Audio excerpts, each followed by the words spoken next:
Hi, I'm Eloy Ortiz Oakley, and welcome back to The Rant, the podcast where we pull back the curtain and break down the people, the policies, and the politics of our higher education system. In this episode, I get to sit down with a friend and colleague, Ajita Talwalkar Menon. She is the president and CEO of Calbright College, a college near and dear to my heart. It is the only fully online competency-based education college in the California Community College system. And Ajita leads a very dynamic institution over at Calbright doing wonderful work. So to get us started, let me welcome Ajita. Ajita, welcome to The Rant. Thank you so much. Thanks for having me. I'm very excited to be here and to have this conversation. All right. Well, it's great to have you. Ajita, you and your team are doing great work over at Calbright. But before we jump into all of that, I'd love to talk to you about you.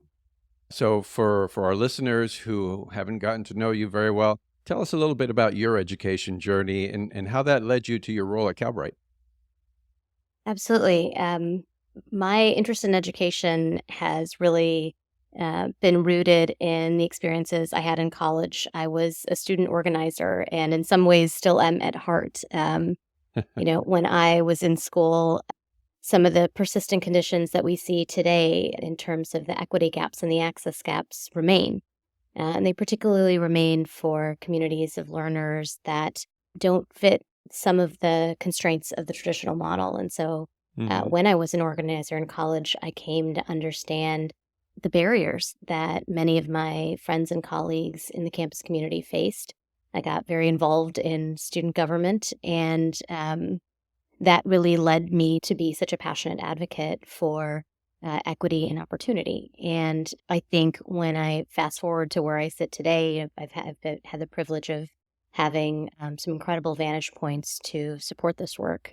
I've had the opportunity to serve as an education advisor to Chairman George Miller, as the chair of the Hmm. Education and Labor Committee here from California.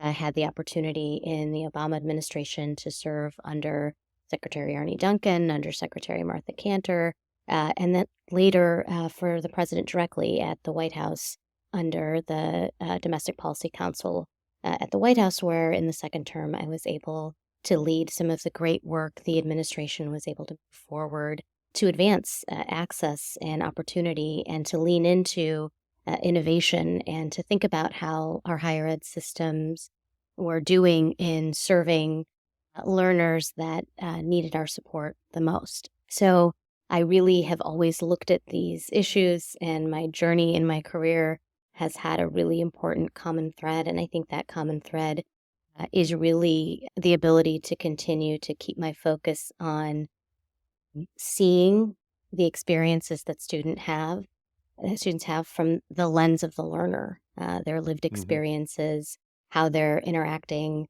with our system, and how we could be doing better. And so that's what has driven and motivated me in my career to try to have deeper and deeper impact in these ways. And that's what led me to the role I play today. And for me, I feel deeply humbled and privileged at the opportunity because there's so much for us to do in this space. There's so little in the evidence base for how to best support the learner communities that we're talking about. And, this population of learners is rarely the beneficiary of really evidence based practices and focus in terms of being able to reduce all of the barriers they see and they face from an institutional perspective. One of the threads that I've picked up on in several conversations I've had here on the rant is you're, I think, the third or fourth individual that I've had here, third or fourth very passionate individual that I've had here that worked in the Obama administration. I just had a conversation with Ziki Ellis Smith. I've had a conversation Oh, with James Paul, wonderful. having a Yeah. conversation with you. What was it about that experience that just, created the kind of passion that you all come to this work with? I think the leadership is 100% to do with it. Hmm. And I also think the opportunities that were created. Every day we woke up and were told to run as fast and hard at the challenges that the American people were facing. And it was both an inspiring time to be involved And it was also, in some ways, it felt a little limitless, even though there was constantly pushback that we were receiving from Congress, constant resistance to the type of needed change that we were working to advance from all corners of this work. I think that that idea that we could demonstrate new ways of doing things, demonstrate what is possible for the American people, and to be committed day in and day out to that pursuit. I think that that's probably one of the most important takeaways. I was often asked this question coming out of the administration as to whether I was really discouraged, right? They said, yeah, they Hmm. didn't let you pass legislation. They didn't let you do some of the things that other presidents and administrations have had the opportunity to do. And you kind of had to take a step back and say, but look at what we accomplished, right? Look at what Right. we accomplished despite the resistance and the resistance that was moving in a way that was not in the best interests of the American people, not in the best interest of advancing opportunity, not advancing the ball on quality and affordability, resisting these kinds of core reforms that were needed. And so, I actually, when I think back to how we introduced a new conversation around the value of college, Hmm. not just in the traditional ways we used to look at access, but really understanding how do we define the value proposition with the learner? How do we really level the playing field for learners to be able to access the information they need to make and families to make strong decisions, sound decisions about education opportunity, about their workforce opportunities. And we did a lot of that. Our efforts to simplify the FAFSA, our incredible investments in community college, which has always been Right. close to my heart, our historic effort to invest in the Pell Grant and minority serving institutions, and to push a very aggressive agenda on innovation. Hmm. Because we know that we knew then what is even more true now, which is you can't do things as business as usual and expect to change anything about the trajectory of the outcomes for folks who the system doesn't work for. Well, let's pick up on that theme of innovation and let's talk about Calbright. Tell us about the learners that you serve, because that was a very intentional part of the design of Calbright. How are the learners that you serve different than some of the other community colleges? I mean, I think that our learners themselves can articulate this best. When we talk to our learners, 90% of them we know are over the age of 25. And we see that's kind of double the CCC rate. 70% are members of BIPOC communities. 22% identify as African American, which is triple the CCC rate. And a third of our learners are parents, which is also triple the CCC rate. So these are communities of learners that we connect with, and we develop a deep relationship and understanding about. And what they tell us is the most important part of our model, the greatest need that they see in their lives is the need for flexibility. And I would say, I guess I would chase that with the need for grace. And the fact that we have seen amidst kind of historic declines in college enrollment here in California, across the country, especially for this population of learners, though that's rebounding a bit. We've seen our enrollment regularly increase. We've seen it double in the past academic year. We went from Wow. just a few years ago having 500 students to almost 4,000 students today. They represent nearly every county, 52 out of 58 counties in California. But the theme is the same. These are learners who are highly capable, they are highly motivated, and they need the flexibility to access educational opportunities in a way that meets their needs, that meets their lived realities and the constraints they're facing in their lives. Given what's going on in today's economy and the workforce, I can't think of a better time to have an institution like yours and other institutions throughout the country that are really beginning to focus on this issue of skills, on this issue of economic and upward mobility. So look forward to hearing more and more about how things go at Calbright. Now, you recently achieved your accreditation for Calbright. That's a huge accomplishment for you and your team. Tell us what this means for Calbright and your learners going forward. Thank you. I mean, this is a tremendous achievement for us. We were so thrilled to receive accreditation at the end of July in 2023. That's for us. It's a year and a half ahead of the April 2025 deadline that was in our founding legislation. But what's really affirming about it is that it really highlights the exceptional work of our faculty, of our students, of our staff. And what's important about it is that it really paves our path forward as we move beyond our 7-year startup period. Accreditation is kind of another mechanism by which we can build an institution that meets our learner where they are, that's designed around their needs or goal, but that also nurtures their success, right? That leads to greater opportunities for them outside of our institution. And whether that be a successful transition into the labor market or more importantly, the ability to take what they've learned, the knowledge and skills that they've gained or have been validated at our institution, and to take them and move that currency into further upskilling opportunities into the degree market over the course of their life. And that also, I think, is probably why a lot of us at the institution find it important, because it's such a significant opportunity that it opens up for our learners. Well, it's also a great recognition that Calbright, is quality. The pedagogy, the delivery methodology, the learning that's happening is quality. So it is a great affirmation of the work that you all are doing over there.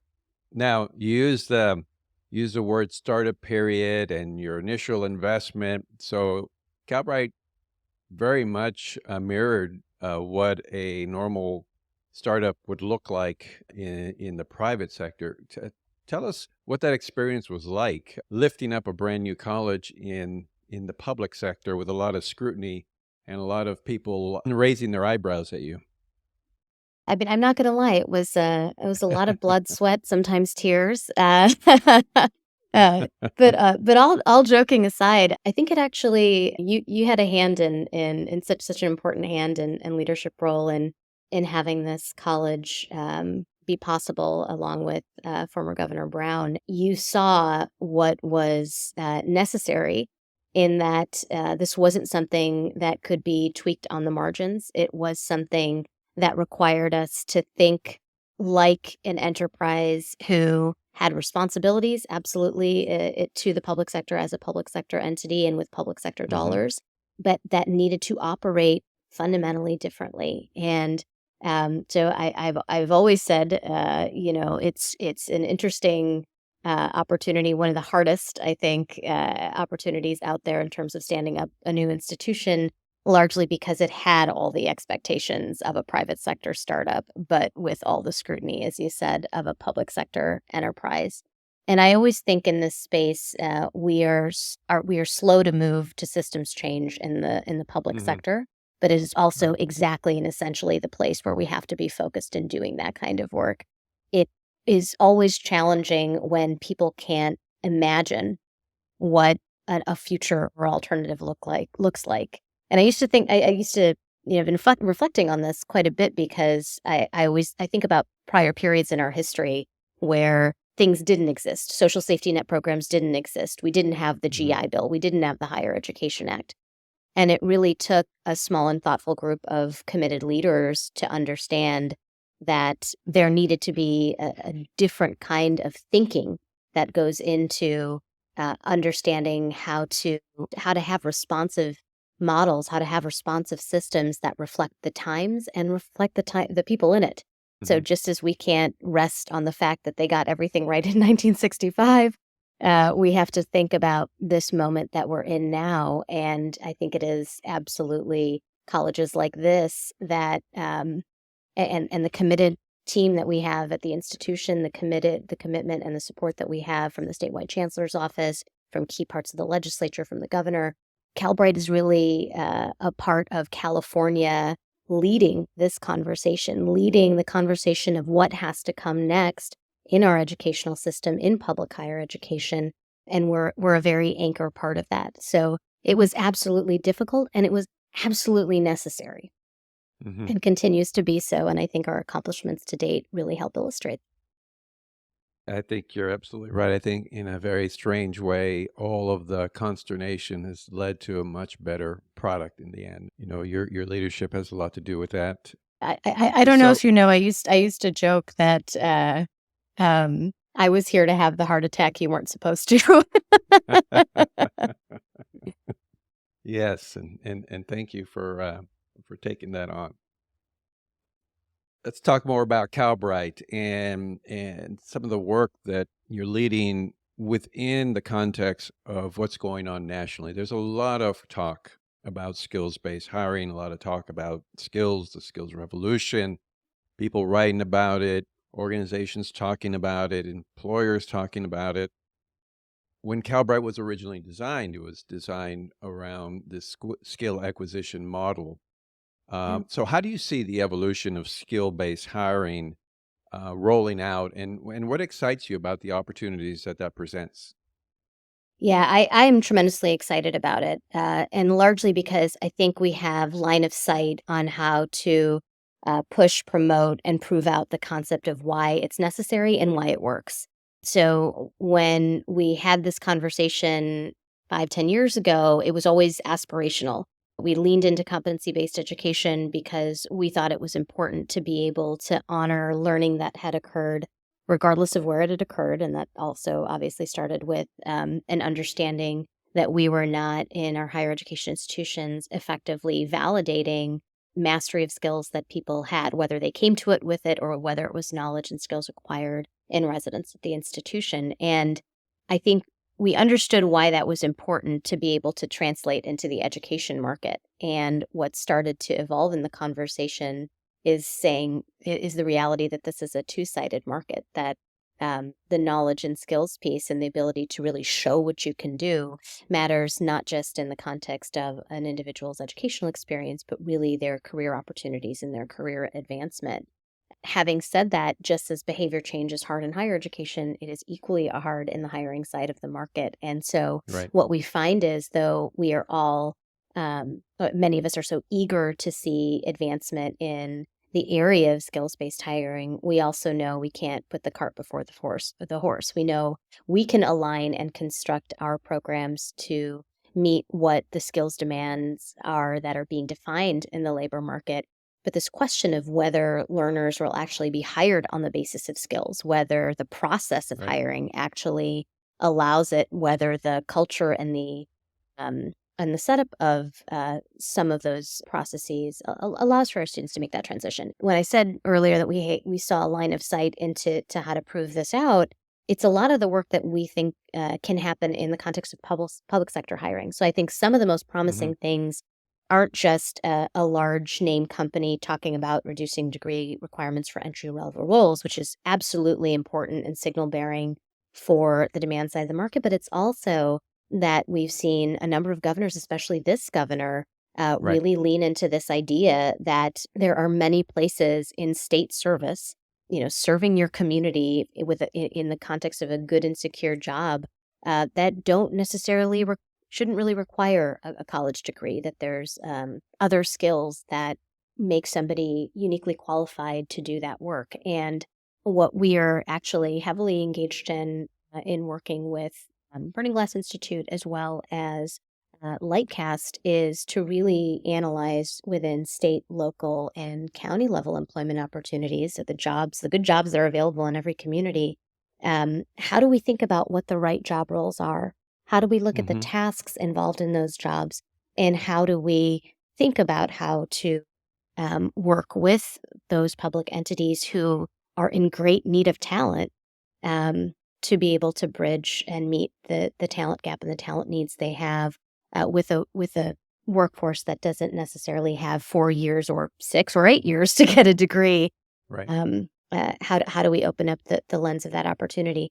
And what that will do, and what efforts like what we're seeing nationwide can do, is really the ability for us to get at the heart of proving out in the hiring market when somebody lands those jobs, why they did.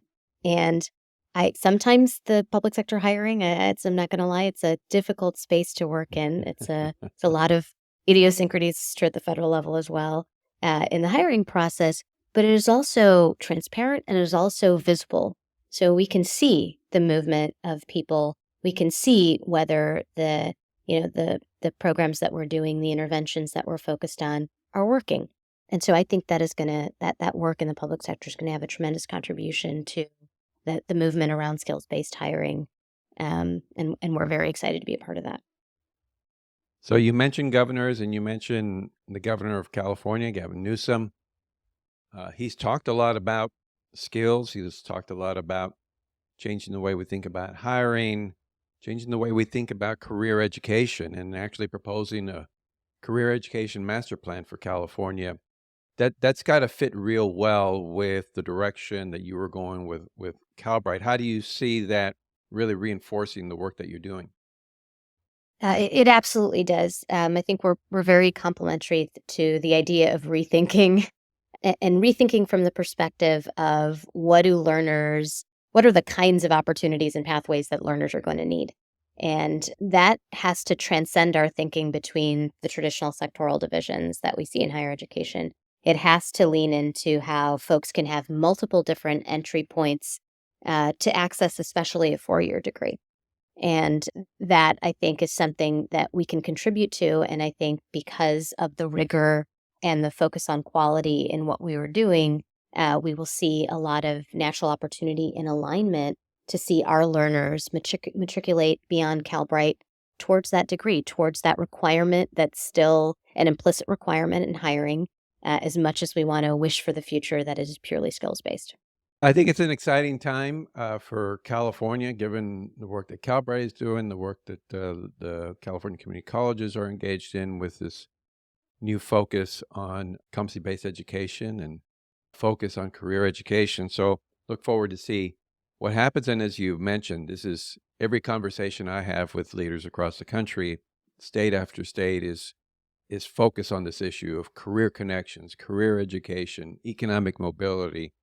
My day job at College Futures, we're going to be focused on this whole issue of economic mobility and which institutions are doing the best work in lifting up opportunities for those individuals, those workers who have had the least access to a quality post-secondary experience. So I'm excited about the work that's going on. What excites you about the future of Calbright? What are you thinking about? You just published a strategic plan. What excites you going forward about where you're leading the institution? I think one of the exciting things is a conversation that we're increasingly invited to that is asking the question of what is the relationship between what our higher education institutions are doing for people, and what the needs are in a very changing and dynamic economy. And so a lot of this is showing up in this conversation around the future of AI and how AI is going to be a transformative technology. And uh, we're just hitting the tip of what that means for us, but it is interesting because people, um, the mindset, and I think the way that people often think about it is that the nature of the transformative change is almost like another technology tool. And Hmm. what we understand about the way that this particular technology advancement is showing up is that it's becoming much more ubiquitous than that. It's actually transforming a lot more of the relational way that we move through. It's a societal transformation as much as it is a transformation in technology. And I point that out because I actually am very excited about the idea of being very intentional in thinking for the communities that we serve. What are the skills they need to have in order to be ready to navigate in an AI world and in an AI Right. future? And that is not a narrow set of vocational skills. That is, in fact, what uniquely human skills that they need to be able to flex on in order to be able to really be successful in the world that we're finding ourselves increasingly driven into. And if we don't do those things, if we don't think about that broader set of skills, we're calling them durable skills, we're calling them, at LinkedIn, they're calling them EQ skills. Hmm. These pieces of what has been talked about a lot as what is the outcome of a 4-year liberal arts education sometimes this most basic thing is not something that necessarily requires an educational institution, but it is something that requires intentional skills building and an access point.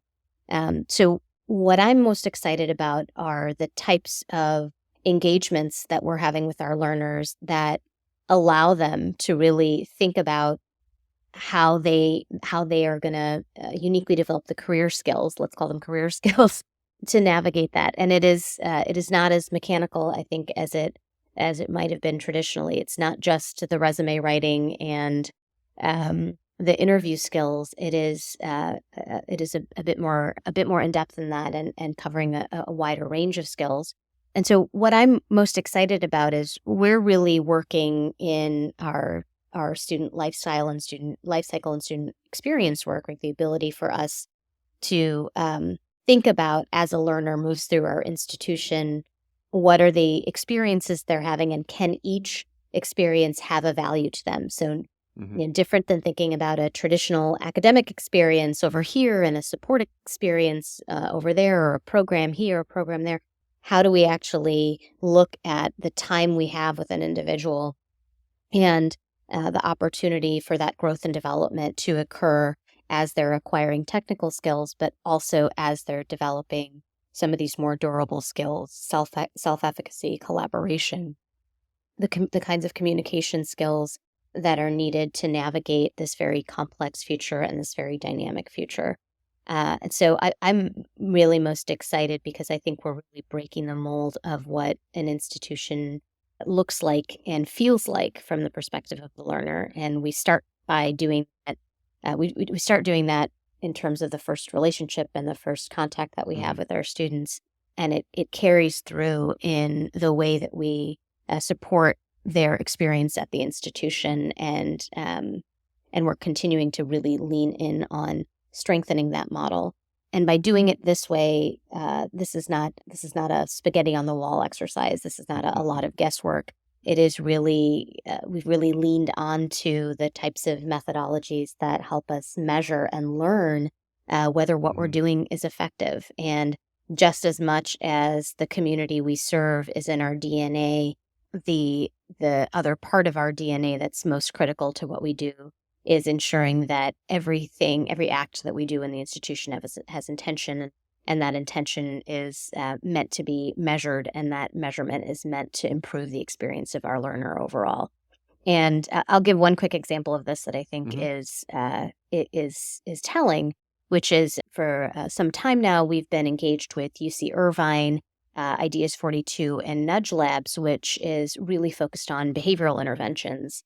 And the reason that we worked with them is not to have an academic research exercise, but to really have, an actionable capacity for us to do or much more action-oriented research. And in that work, we were able to actually look at systemizing, designing, they call them sprints. It's essentially to identify an area that we want, that students were experiencing as a pain point, and applying a set of interventions that could be tested to see if it would change the outcome and the trajectory. And the way that what we found was that students were embracing, demanding the flexibility in their education, but it cut like a double-edged sword, and they also needed the structure and the support in a more organized way. And the outcome of that work was this set of scaffolded schedules that relied on the goal of the student, right? That were driven by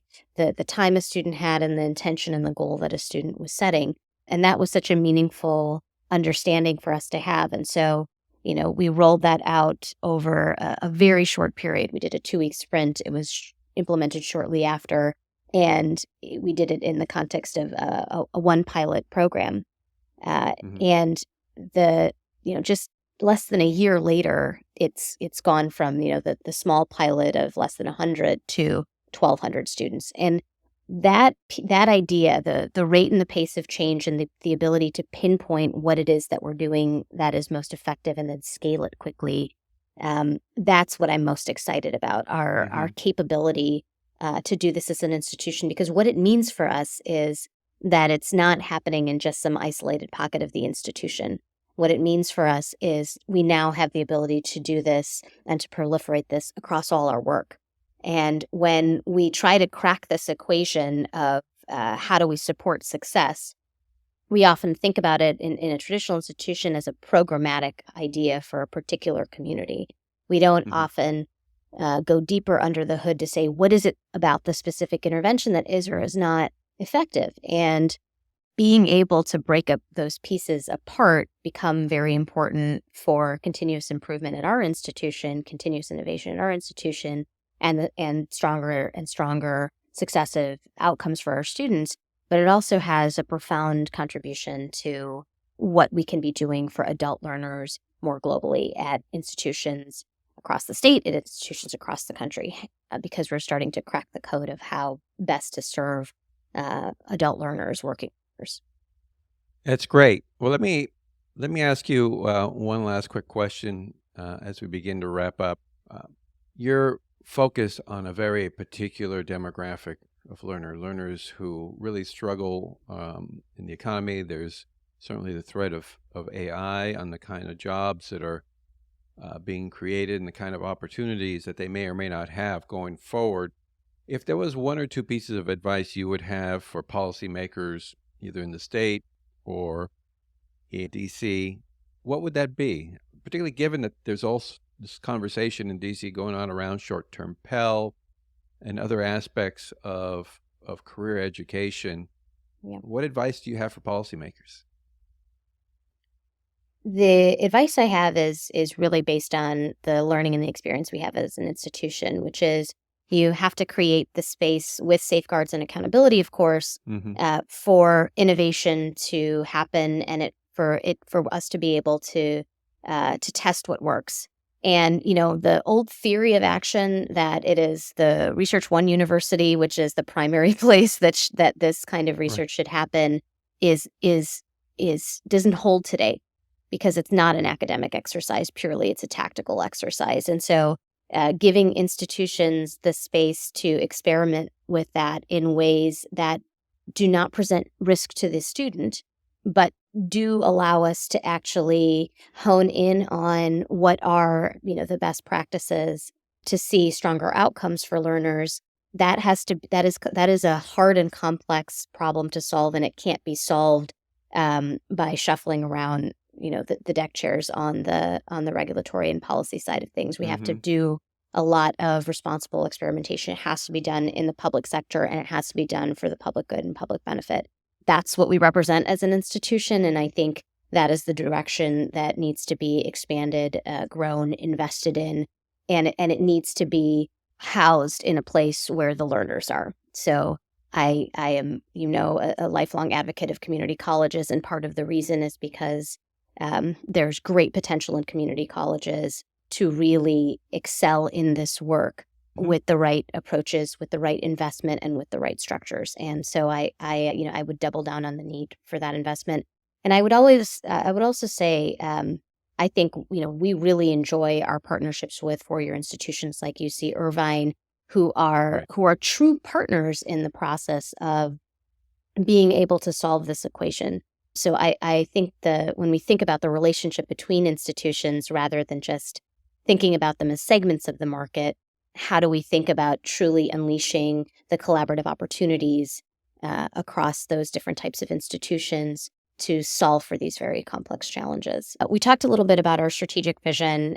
One of the things I wanted to highlight that was particularly important is that our new strategic vision aligns really well with the CCC Vision 2030.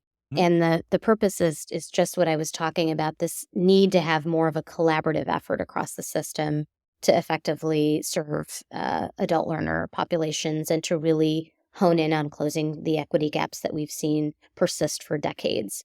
So we've been very focused on kind of three high level themes that guide us over the next 3 years, the growing part of our institution, which is serving the needs that we've talked about already for students, but also employers.